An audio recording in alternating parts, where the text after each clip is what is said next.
हरिः ॐ साङ्ग्रहण्येष्ट्यायजते इमां जनतागुं सङ्गृह्णानीति द्वादशारत्नीरशना भवति द्वादशमासा संवत्सरः संवत्सरमेवावरुन्धे मौञ्जी भवति ऊर्ग्वै मुञ्जा आह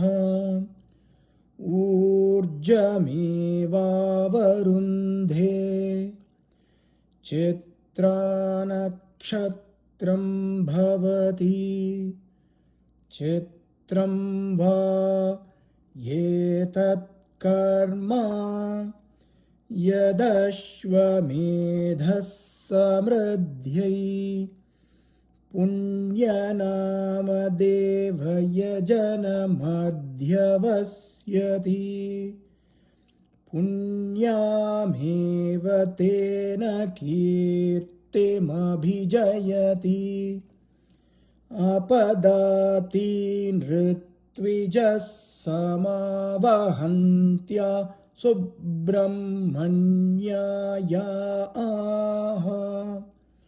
सुवर्गस्य लोकस्य समष्ट्यै केशश्मश्रुवपते नखानि निकृन्तते दतो धावते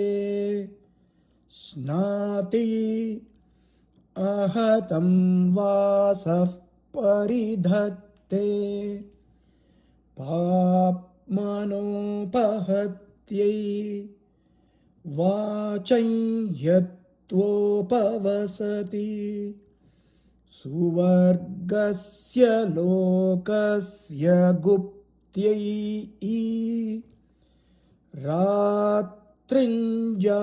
रात्रिञ्जागरयन्त आसते सुवर्गस्य लोकस्य समष्ट्यै चतुष्टय्य आपो भवन्ति चतुष्षभो वा अश्वः प्राजापत्यः समृद्ध्यै तादिभ्यः समाभृता भवन्ति दिक्षु वा आपः अन्नं वा आपः अद्भ्यो वा अन्नं जायते यदेवाभ्योऽन्नं जायते तदवरुन्धे तासु ब्रह्मोदनं पचति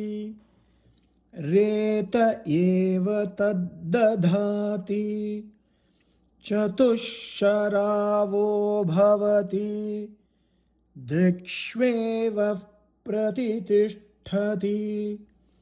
उभयतो रुक्मौ भवतः उभयत एवास्मिन् रुचं दधाति उद्धरति श्रुतत्वाय सर्पिष्वान्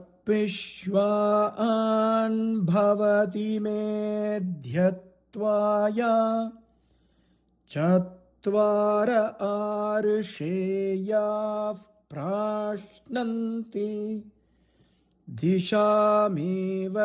ज्योतिषि जुहोति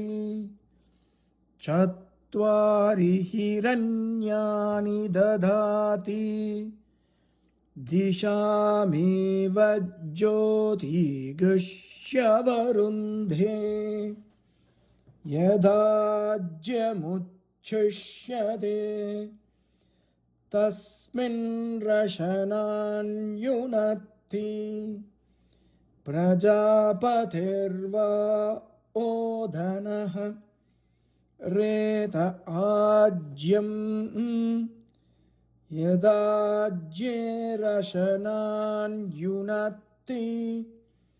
प्रजापतिमेव रेतसा समर्थयति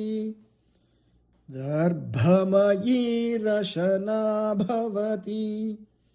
बहुवा येष कुचरो मेध्यमुपगच्छति यदश्वः पवित्रं वै दर्भाः हरिः ॐ